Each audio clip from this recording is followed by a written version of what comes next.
और सुगमता पूर्वक कैसे समझा जाए, फिर उसी बात को दोहराता हूं मैं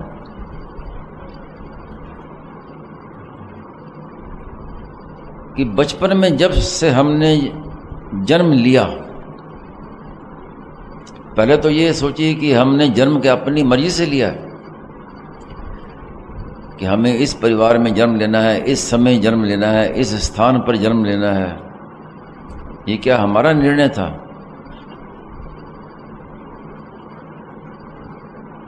तो इसका तात्पर्य क्या हुआ कि हम किसी न किसी के शरण हैं जिसकी मर्जी से सब हो रहा है।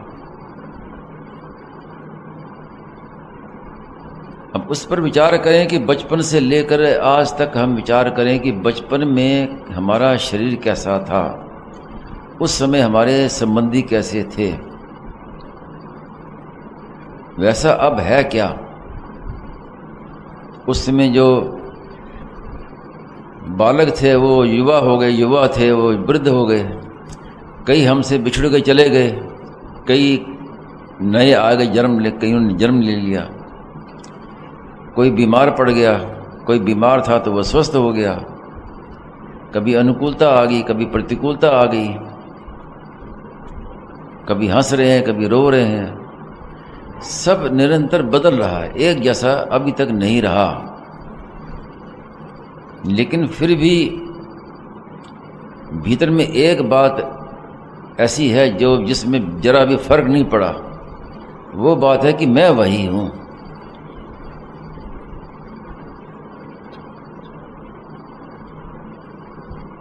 तो सब कुछ बदल गया। ऐसे ही बचपन में हमने भगवान के विषय में जो धारणा की थी कि ये राम है, ये कृष्ण है, ये शंकर हैं,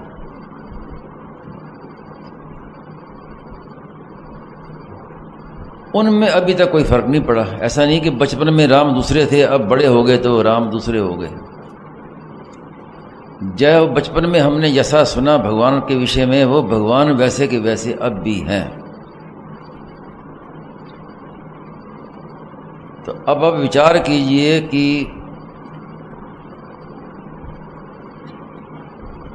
हमें किसके साथ रहना है, बदलने वाले के साथ रहना है कि ना बदलने वाले के साथ? हमारा असली साथी कौन है? जो बदल गया वो हमारा साथी है या जो नहीं बदला वो हमारा साथी है? बड़ी स्पष्ट बात है।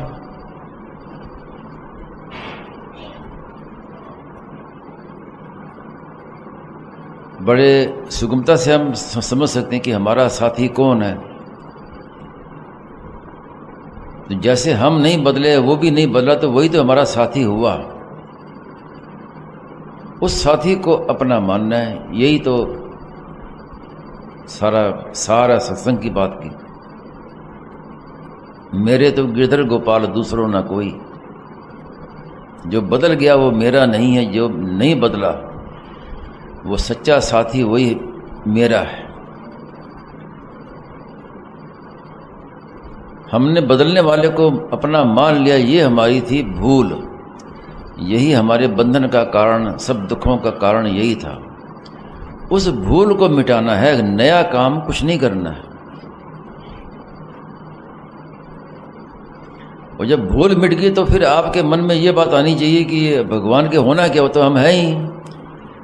कोई कहे भगवान को अपना मान लो तो मन में ये आना चाहिए कि अपना क्या माने, वो तो अपने हैं ही। वो हमारे मान्यता पर थोड़ी निर्भर करता है कि हम नहीं मानेंगे तो नहीं होगा, हम मानेंगे तभी होगा। वो तो अपना है ही। तो जैसे बड़े जो पदाधिकारी होते हैं, ऊंचे पद वाले, उनके भीतर में एक गर्मी रहती है कि भले ही बाहर से कुछ ना कहें, लेकिन मैं इतना ऊंचे पद पर हूं तो एक भीतर एक गर्मी रहती है। ऐसी ये तो धनी व्यक्ति हैं जिनके पास खूब धन है, उनके भीतर भी एक गर्मी रहती है कि मेरे पास इतना पैसा है, धन की गर्मी रहती है। तो ऐसे ही हमारे भीतर एक गर्मी रहनी चाहिए कि रोम रोम प्रति लागे कोटि कोटि ब्रह्मांड, जिनके रोम रोम में करोड़ों ब्रह्मांड हैं इतने महान, वो मेरे हैं। इसलिए कहा ना, अस अभिमान जाई जने भोरे, मैं सेवक रघुपति पति मोरे।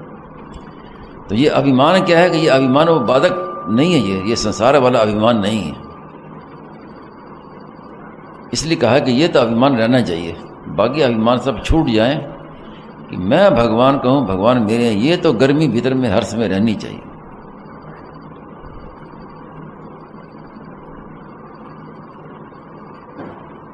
बाकी सब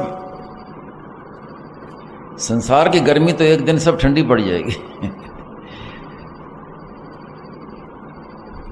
लेकिन जो सच्चाई है सत्यता की, उसका प्रभाव तो निराला ही है।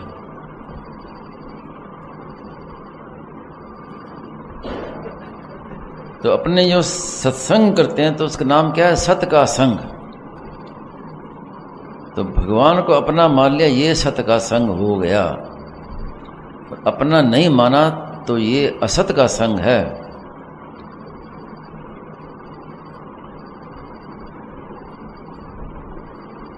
तो अपने सत का संग करना है, सच्ची बात को अपना मानना। हम भगवान के शरण हैं पहले से ही। तो जब भगवान के शरण में हैं तो फिर जैसा भगवान चाहें उसी में मस्त रहें।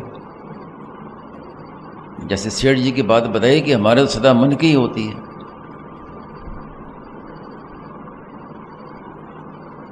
क्योंकि हमारा भगवान से अलग मन है ही नहीं। स्वामी जी महाराज कहते थे कि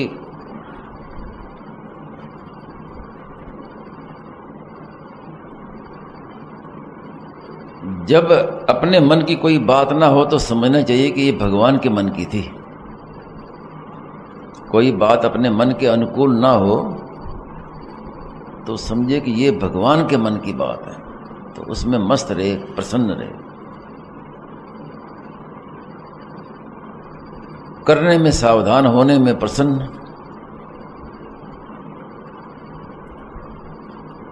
करने में सावधान रहे कि मुझे बस सेवा करनी है, उसमें भूल ना हो जाए। होने में प्रसन्न रहना है।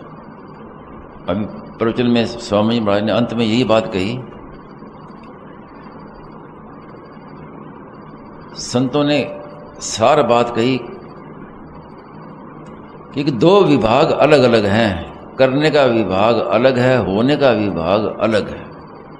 इन दो विभाग को अलग अलग ना समझने से कई शंकाएं पैदा होती हैं। तो करने का जो विभाग है वो हमारे अधीन है। कर्मणे वाधिकारस्ते, ये हमारे अधीन है। होना हमारे अधीन नहीं है। इसलिए कहा कि मां फलेषु कदाचन। होना भगवान के हाथ में है। तो करने में सावधान। जैसे कोई व्यापार करता है तो बड़ी सावधानी से व्यापार करता है कि कोई कमी ना रह जाए, लेकिन नफा होगा कि नुकसान होगा ये है उसके हाथ की बात नहीं है। पूरी तत्परता से व्यापार करते हुए भी कभी नफा हो जाता है, कभी नुकसान हो जाता है। तो होना भगवान के अधीन है। होई सोई जो राम रचि राखा। तो इस विभाग को ठीक ठीक समझने से साधक की कई शंकाओं का समाधान हो जाता है। इसमें एक विचार करने की बात है कि जो होता है वो हमारे, कोई कहते हैं कि हमारे भाग्य से, हमारे प्रारब्ध से होता है। ये भी बात आती है। जो हमारे प्रारब्ध में लिखा है वो ऐसी होगा। और ये भी बात है कि वही होगा जो भगवान चाहेंगे, भगवान की इच्छा से होगा। तो दोनों में कोई फर्क नहीं है। प्रारब्ध मानने की अपेक्षा भगवान की मर्जी मानना ज्यादा उत्तम है। सबसे बढ़िया बात यही है कि भगवान वही होता है जो भगवान चाहते हैं। और गंभीरता से विचार करें, प्रारब्ध तो क्या है कि प्रारब्ध भी कर्म है, कर्म है, जड़ है वो। तो कर्म अपना जो फल है वो कर्म खुद नहीं देता, देने वाला तो कोई चेतन चाहिए। जैसे कोई संसार में किसी ने कोई अपराध किया, पाप कर्म किया, तो वो पाप कर्म उसको कैसे दंड देगा? वो तो जड़ है। तो दंड देने वाला जो राज्य है, सरकार, वो दंड देती है। तो प्रारब्ध मानने की अपेक्षा वास्तव में तो प्रारब्ध का फल भी वास्तव में देने वाले कौन है? देने भुगताने वाले तो भगवान ही हैं। इसलिए जो होई सोई जो राम रचि आखा, जो हो जाए उसमें प्रसन्न रहे। और करना हमारे हाथ में है, होना हमारे हाथ में नहीं है।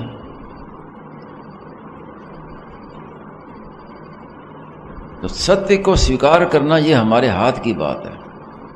भगवान का भजन करना ये हमारे हाथ की बात है। ये होने के अधीन नहीं है।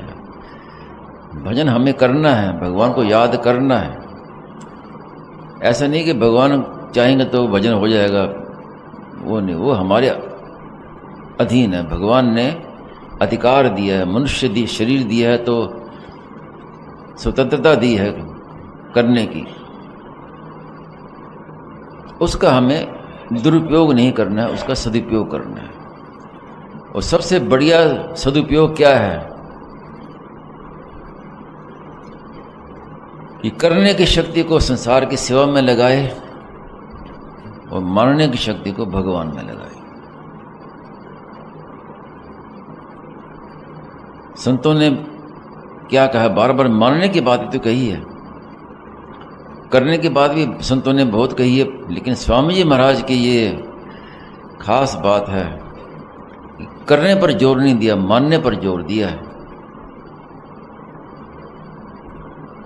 और मानना है ये जानने से कमजोर नहीं है। कन्या का विवाह होता है तो वो पति को अपना मानती है और क्या करती है? कुछ साधना थोड़ी करती है। मान लिया तत्क्षण, उसी क्षण ब्राह्मण ने कह दिया कि अब ये तुम्हारे पति हैं, होगी मान्यता। और उस मानने का परिणाम क्या हुआ कि आगे देखो बेटे हो गए, फिर उसके पोते हो गए, फिर पड़पोते हो गए, वो दादी बन गई, नानी बन गई। मूल में केवल मानना। कोई कहते मानने से क्या होता है? देखो मानने से कितना कुछ हो गया। तो इसलिए स्वामी जी महाराज बार बार कहते हैं कि मान लो जो मैं बात कहता हूं। आप सोचिए कि आप जो सदा हमारा हित चाहता हो, हमारा कल्याण चाहता हो, उसकी बात मानने में लाभ है कि दूसरे की बात मानने में लाभ है? स्वामी जी महाराज ने कहा कि मैं बचपन से इस खोज में लगा हूं कि सबका कल्याण कैसे हो, सुगमता पूर्वक कैसे हो, हरेक का कल्याण कैसे हो और जल्दी कल्याण कैसे हो। 3 बातें। तो जो संत सदा हमारे कल्याण की खोज में लगे हुए हैं, उनका एक ही लक्ष्य है, एक ही उद्देश्य है कि कल्याण, सबका कल्याण कैसे हो। तो उसकी बात मानने में लाभ है कि औरों की बात मानने में लाभ है? जो हमसे कुछ नहीं चाहता उसकी बात मानने में हमें लाभ है, या जो हमसे चाहता है उसकी बात मानने में लाभ है?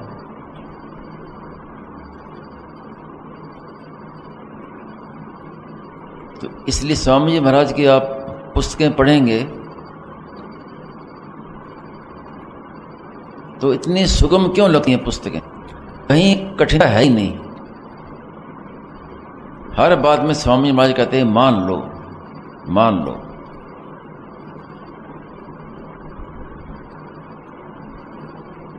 अब मैं भगवान कहूं, भगवान मेरे हैं, अब इसमें करना क्या है? केवल मान लेना से, और मानने का तात्पर्य स्वीकार करना, सुनना नहीं। सुन लिया तो सुनते रहो जीवन भर, और जो मान लो तो एक क्षण भी नहीं लगता मानने में। मान लिया तो मान लिया, उसमें कोई विकल्प नहीं। इसलिए स्वामी जी महाराज कहते हैं कि स्वीकार कर लो तो स्वीकृति एक ही बार होती है। आज हमने स्वीकार कर लिया कि मैं भगवान को हूं, भगवान मेरे हैं, और कल फिर स्वीकार करेंगे कि भगवान मेरे हैं, मैं भगवान का हूं, तो इसका मतलब कि आज का जो माना हुआ रद्दी हो गया ना। इसलिए कहा कि स्वीकृति एक ही बार होती है। आवृत्ति जो होती है वो है नाम जप की, प्रार्थना की। रात दिन नाम जप करो, हे नाथ पुकारो, तो इसकी तो आवृत्ति होती है, ये बार बार करना है। लेकिन मानना तो एक ही बार मानना है। यहीं की गीता भवन की बात है, किसी के शंका करने पर स्वामी महाराज ने कहा कि भाई अगर एक बार वास्तव में तो मानना एक ही बार होता है, 2 बार मानना नहीं होता। स्वीकृति एक ही बार होती है। लेकिन अगर आपके मन में आए, जचे नहीं, तो एक माला कर लो कि मैं भगवान, मैं आपका हूँ, आप मेरे हो, आप मैं आपका हूँ। लेकिन एक माला करने के बाद मानना तो एक ही बार पड़ेगा। मन की निकाल लो, लेकिन मानना एक ही बार होगा।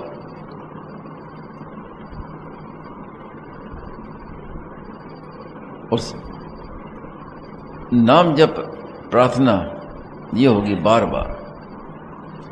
तो हे नाथ पुकार, जैसे चोर डाकू आ जाएं तो उस समय जप नहीं होता मुंह से, उस समय पुकार निकलती है मुंह से जोर से। तो ऐसी अभी कलयुग का समय है, चारों तरफ चोर डाकू बैठे हुए हैं, तो पुकारो,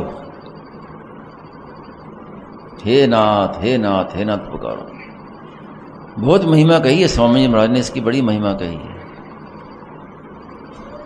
कि आप हे नाथ हे मेरे नाथ पुकारते रहो, तो आपको पता ही नहीं चलेगा कि आप कब संत बन जाओगे।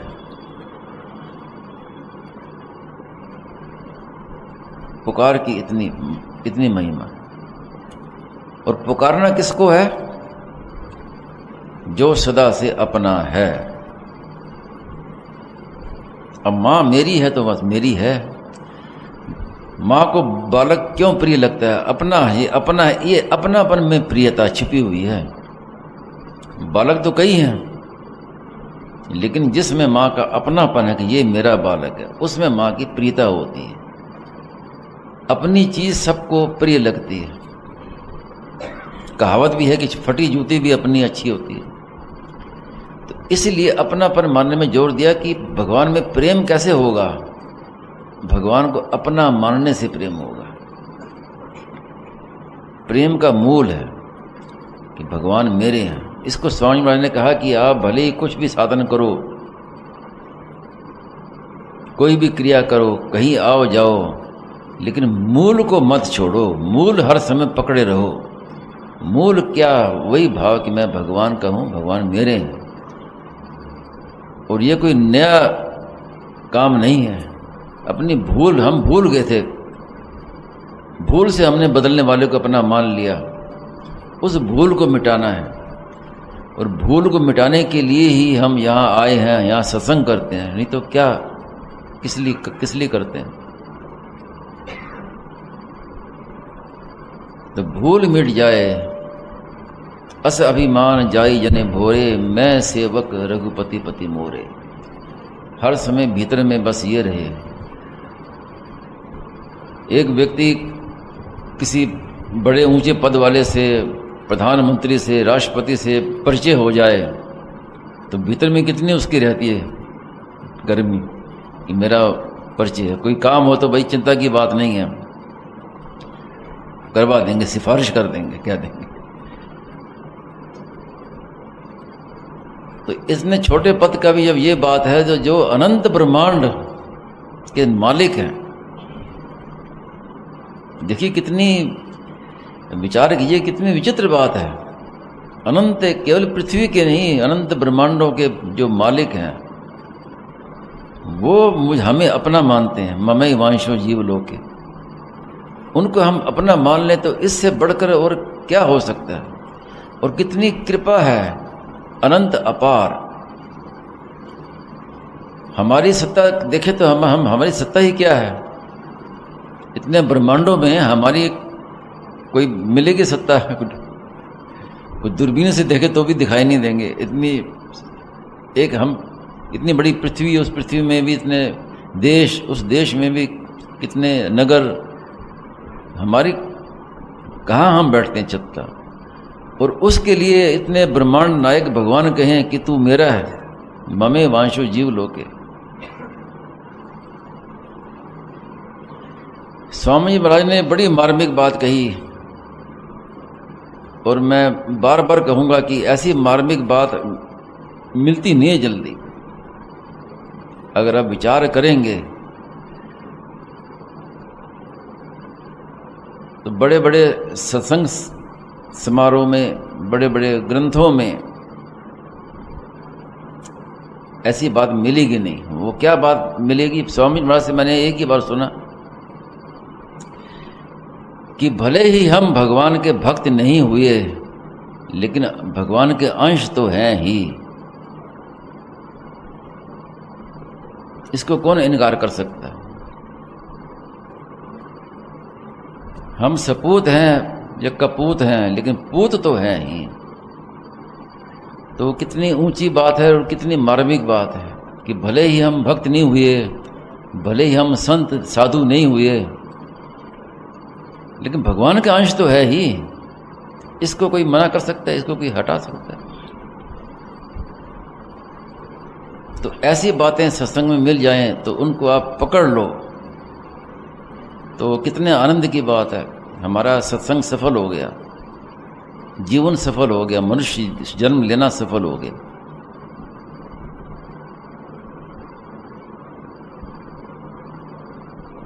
और इससे आगे क्या कहा जाए? बात तो थोड़ी है। महाराज जी ने एक बार कहा था, बात तो सत्संग की थोड़ी सी है, कहने में जब बड़ी बड़ी पुस्तकें लिख लो, प्रवचन सुन लो, सब कर लो, सत्संग की बातें खूब है, अनंत बातें हैं, लेकिन मानना चाहे तो थोड़ी सी बात है कल्याण के लिए, लंबी चौड़ी बात नहीं है। मेरे तो गिरधर गोपाल, दूसरों न कोई।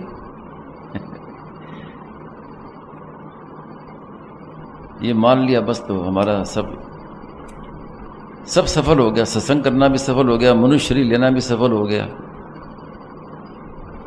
हमारा जीवन सफल हो गया।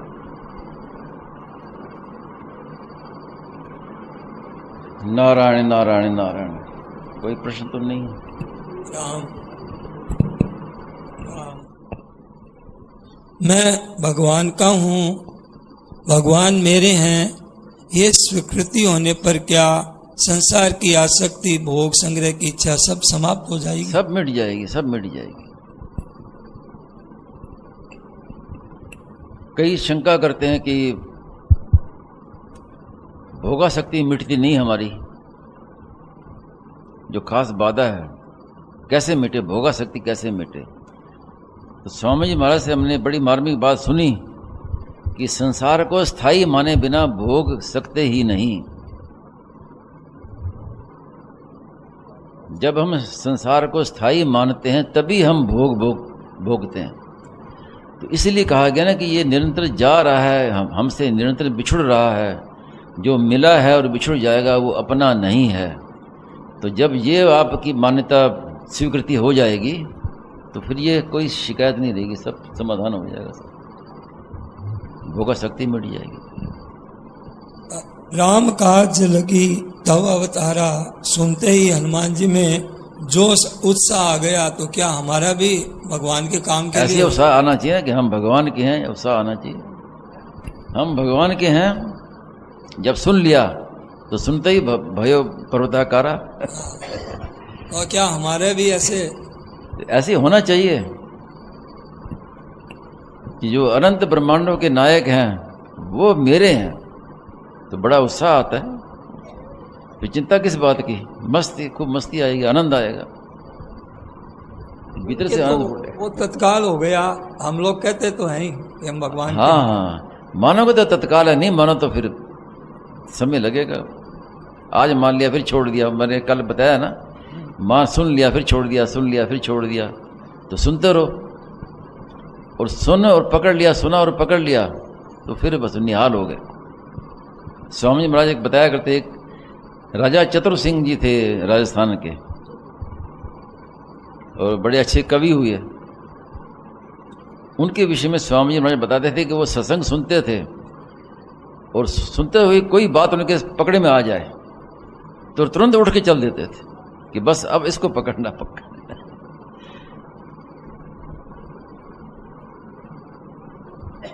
तो बात बस हमें पकड़नी है, सारी बात तो यही है, मूल बात। एक राग द्वेष तो मिटाना हमारे को दिख सकता है, ये समझ में आती है बात। क्या? राग द्वेष मिटाना, हाँ हाँ, ये तो बात बैठती है, समझ में भी आती है कि ये मिट भी जाते हैं, मिट सकते हैं, पर मैं भगवान का हूँ और भगवान मेरे हैं, ये पल्ले नहीं पड़ रही है। जब भले राग दोष मिटा दो पहले, फिर देखो। दो बातें हैं ना कि संसार मेरा नहीं, मैं संसार का नहीं, और मैं भगवान को भगवान मेरे हैं। तो ये दो बातें महाराज जी ने, मैंने पहले भी कहा, एक विश्वास मार्ग है, एक विचार मार्ग है। तो एक बार मैंने स्वामी महाराज से शंका की थी कि भगवान को तो हर आदमी मानता नहीं है, भगवान का तो कोई विचार का विषय तो है नहीं कि विचार करें, मानने का विषय है भगवान का। अब कोई भगवान को नहीं माने तो क्या करे? तो स्वामी महाराज ने कहा कि वो तो ठीक है, नहीं मानते, लेकिन संसार जो दिख रहा है वो जा रहा है, ये तो मानना ही पड़ेगा, इसको कोई मना कैसे कर सकता? नास्तिक से नास्तिक व्यक्ति भी ये मना नहीं कर सकता कि जो मिला है वो बिछुड़ जाएगा, ये हमारा अनुभव है, तो इसको मान लो। तो परिणाम एक ही होगा, संसार से संबंध विच्छेद होगा तो परमात्मा की प्राप्ति हो जाएगी, और परमात्मा की प्रेम होगा तो संसार का संबंध विच्छेद हो जाएगा। तो दोनों में एक जो आपके समझ में आए वो मान लो। कि सत्संग सफल कब होगा? ये मैंने तो अभी कहा, मैंने बस मान लिया, सफल हो गया सब। मैं भगवान को भगवान मेरे हैं, दूसरों ने कोई मान लिया, सत्संग सफल हो गया, बस हमारा पूरा सत्संग हो गया। सत्य का संग, सत्य को स्वीकार कर लिया ना, हो गया सत्य। बोले कि स्वतः साधन कब होता है? भगवान को अपना मानेंगे तो स्वतः होगा साधन, करना नहीं पड़ेगा, भगवान को याद करनी नहीं पड़ेगी। अभी जो शिकायत रहती है ना साधक की कि भगवान का तो चिंतन करते हैं और संसार का चिंतन अपने आप होता है, ये शिकायत रहती है। तो क्योंकि भगवान के साथ हमने संबंध नहीं जोड़ा। अगर भगवान के साथ संबंध जोड़ लेंगे तो फिर करना नहीं पड़ेगा, अपने आप होगा, भगवान की याद अपने आप आएगी। मैं भगवान का हूँ और भगवान मेरे हैं, और एक शरणागति की बात कहते हैं, इनमें क्या अंतर है? एक ही बात है, एक ही बात।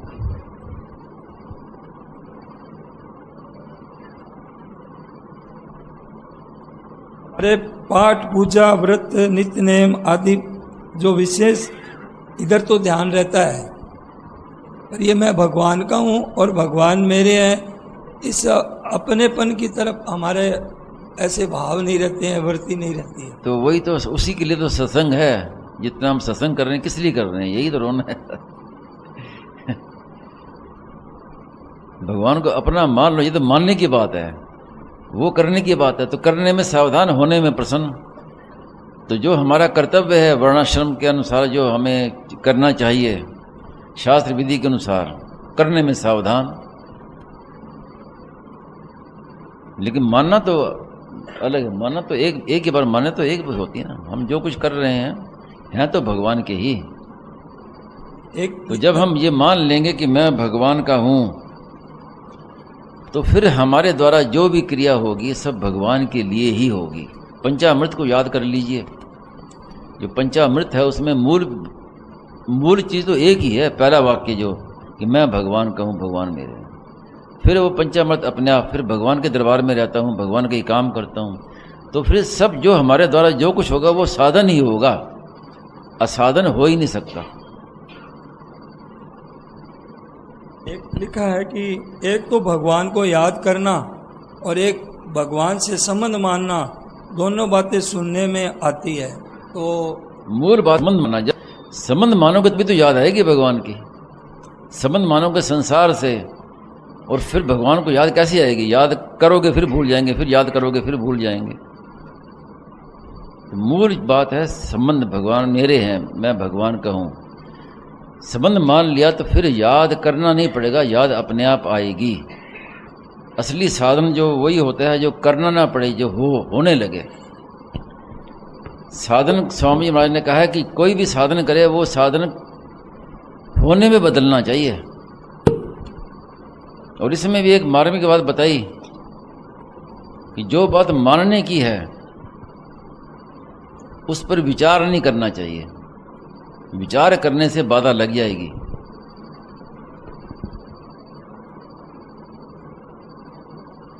मानने की बात तो मानना ही होती है, उसमें विचार क्या करना। हम भगवान के हैं ये तो मानना होगा। अब हम भगवान के कैसे हैं, कब से हैं, कैसे क्यों हुआ, ये विचार इसमें चलता नहीं है। भगवान हैं और वो मेरे हैं, ये दो बातें। आज जो एक भक्त की कथा बता रहे थे तो आवाज बहुत खड़खड़ कर रही थी। हाँ, आवाज स्पष्ट ये यहाँ कमी है, थोड़ा विशेष ध्यान देना चाहिए। ये साउंड सिस्टम वो जो ये बढ़िया नहीं है। मैंने देखा है, नहीं साउंड सिस्टम नहीं, साउंड सिस्टम नहीं, मैंने देखा है अंदर जाके। वो कैसेट में है ना, जो कैसेट है ना उसी में गड़बड़ थी। कैसेट में वही लगाओ है, मैंने देखा। अभी सबसे बढ़िया बात है कि पहले से ही सुन के चेक करके रख लो कि आज ये कैसेट लगानी है।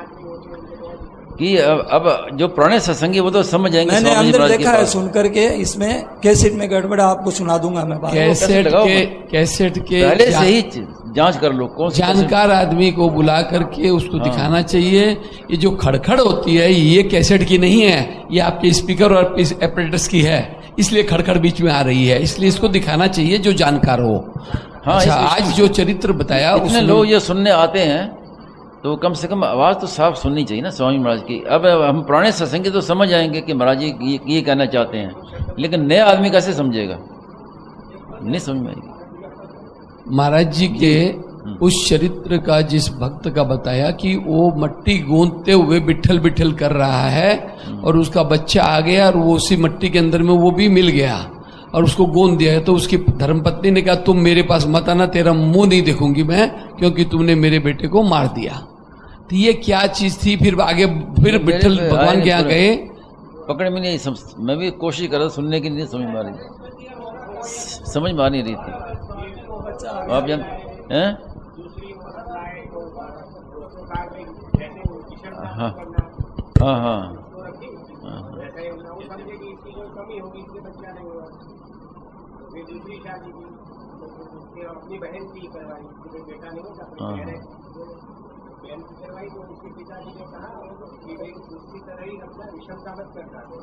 थोड़ा माइक में महाराज जी।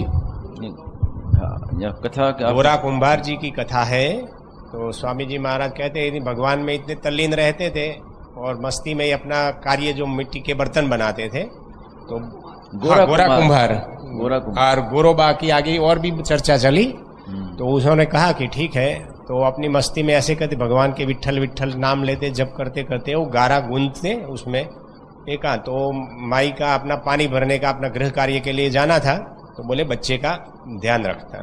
तो बच्चा खेलता खेलता खेलता, वो मिट्टी थी उसी में आ गया और उनको भगवान में आंखें बंद करके भाव मुद्रा में करते, कीर्तन करने के भाव में रहते थे। तो बच्चा पूरा हो गया वहाँ। अच्छा। तो आई बाद में स्त्री, तो पूछा कि बेटा, तो ध्यान नहीं गया। फिर पता किया तो अंदर से मरी हुई उसकी शरीर मिला। तो नाराज हो गई। तो बोले आज से मेरा मुंह नहीं देने, नाराज होके मतलब अपना संबंध विच्छेद जैसा कर लिया। अच्छा। तो बोले ठीक है। तो बालक आगे कुछ हुआ ही नहीं। तो उन्होंने अपने पिताजी से बात की, वो औरत ने, कि भाई अपनी छोटी बहन को अपने शादी यहाँ हो जाए तो हमारे संतान हो जाए। तो पिताजी को इनकी बात तो पता नहीं था कि इन्होंने कहा है कि भाई आज से मेरा मुंह नहीं देखना, संबंध मत करना मेरे से। अच्छा। स्त्री पुरुष वाला। तो फिर उनको पिताजी वो ध्यान नहीं था, तो उन्होंने ये समझा कि चलो भाई ये विषमता दोनों में न रखे, तो बोले जैसे आप इनके साथ व्यवहार करते हो बड़ी वाली से, ऐसा भावी रखना, विषमता दोनों में पक्षपात मत करना।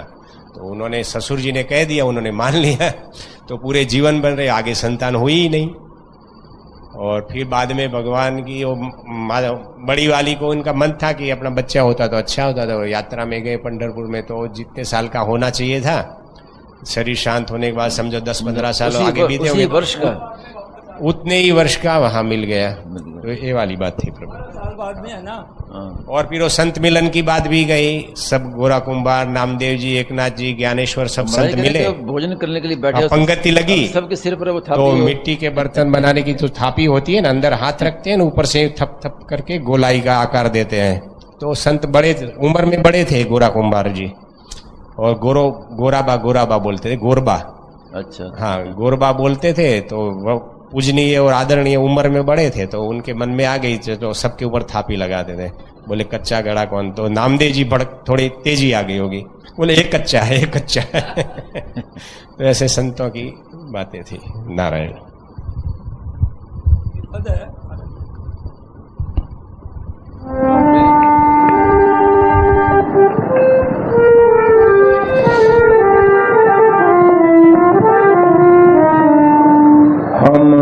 जैसे भी हैं आपके हैं, आपके रहेंगे। हम जैसे भी हैं आपके हैं, आपके रहेंगे। हम जैसे भी हैं आपके हैं, आपके रहेंगे। हम जैसे भी हैं आपके हैं, आपके रहेंगे। लायक है नालायक आखिर भोले बच्चे आपके। लायक है नालायक आखिर भोले बच्चे आपके। नालायक लायक है नालायक आखिर भोले बच्चे आपके। लायक है नालायक आखिर भोले बच्चे आपके। आपके आंचल की छत्र छाया में रहेंगे। आपके आंचल की छत्र छाया में रहेंगे। आपके आंचल की छत्र छाया में रहेंगे।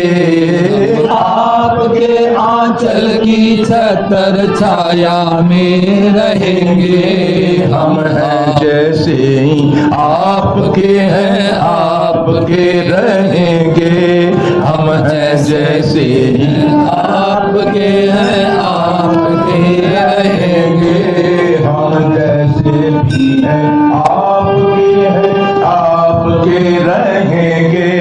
हम जैसे भी हैं आपके हैं, आपके रहेंगे। पूत है कपूत आखिर पूत तो है आपके। पूत है कपूत आखिर पूत तो है आपके।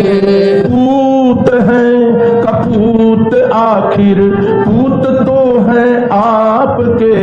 पूत है कपूत आखिर पूत तो है आपके। आपके चरणों में हरदम लौटते रहेंगे। आपके चरणों में हरदम लौटते रहेंगे। आपके चरणों में हरदम लेटते रहेंगे। आपके चरणों में हरदम लौटते रहेंगे। हम जैसे ही आपके हैं, आपके रहेंगे। हम ऐसे भी हैं आपके हैं, आपके रहेंगे। हम हैं जैसे भी आपके हैं, आपके रहेंगे। हम हैं जैसे भी आपके हैं, आपके रहेंगे। क्या करना है क्या नहीं करना हम मूर्ख क्या जाने, क्या करना है क्या नहीं करना हम मूर्ख क्या जाने। क्या करना है क्या नहीं करना हम मूर्ख क्या जाने। क्या करना है क्या नहीं करना हम मूर्ख क्या जाने। जैसे नाच नचाओ हरदम नाचते रहेंगे, जैसे नाच नचाओ हरदम नाचते रहेंगे। जैसे नाच नचाओ हरदम नाचते रहेंगे। जैसे नाच नचाओ हरदम नाचते रहेंगे। हम जैसे भी हैं आपके हैं आपके रहेंगे। हम जैसे भी हैं आपके रहेंगे। अवगुण सब ही भरे पड़े हैं पल्ले पड़ गए आपके। अवगुण सब ही भरे पड़े हैं पल्ले पड़ गए आपके। अवगुण सब ही भरे पड़े हैं पल्ले पड़ गए आपके। अवगुण सब ही भरे पड़े हैं पल्ले पड़ गए आपके। चिंता अब किस बात की क्यों मुंह लटकाए रहेंगे। चिंता अब किस बात की क्यों मुंह लटकाए रहेंगे।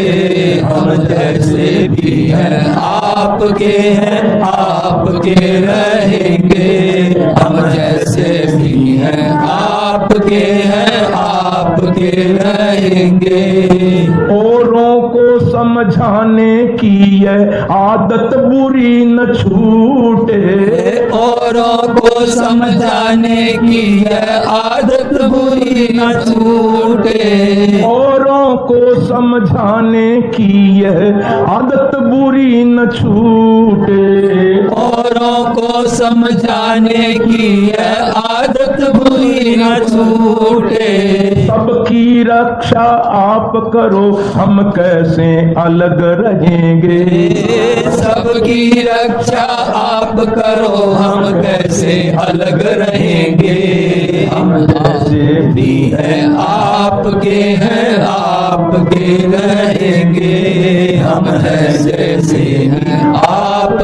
हैं आपके रहेंगे। पल भर भूले नहीं आपको ऐसी मन में आवे। पल भर भूले नहीं आपको ऐसी मन में आए। पल भर भूले नहीं आपको ऐसी मन में आवे। पल भर भूले नहीं आपको ऐसी मन में आए। जानो हो भीतर की फिर भी पुकारते रहेंगे। जानो भीतर की फिर भी पुकारते रहेंगे। हम जैसे भी हैं आपके रहेंगे। हम जैसे भी हैं आपके रहेंगे। आप ही श्री मुख से बोले मेरे ही तुम अंश हो। आप ही श्री मुख से बोले मेरे ही तुम अंश हो। आप ही श्री मुख से बोले मेरे ही तुम अंश हो। आप ही श्री मुख से बोले मेरे ही तुम अंश हो। अब तो आप बुलाओ जैसे बोलते रहेंगे। अब तो आप बुलाओ जैसे बोलते रहेंगे। हाँ, अब तो आप बुलाओ जैसे बोलते रहेंगे। अब तो आप बुलाओ जैसे बोलते रहेंगे। हम जैसे भी हैं आपके रहेंगे। हम जैसे भी आपके रहेंगे। हम जैसे भी हैं आपके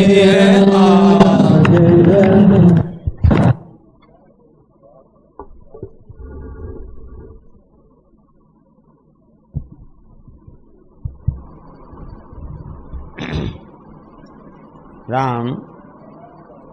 आज की शुभ तिथि आषाढ़ कृष्ण चतुर्दशी, मंगलवार, विक्रम संवत 2082।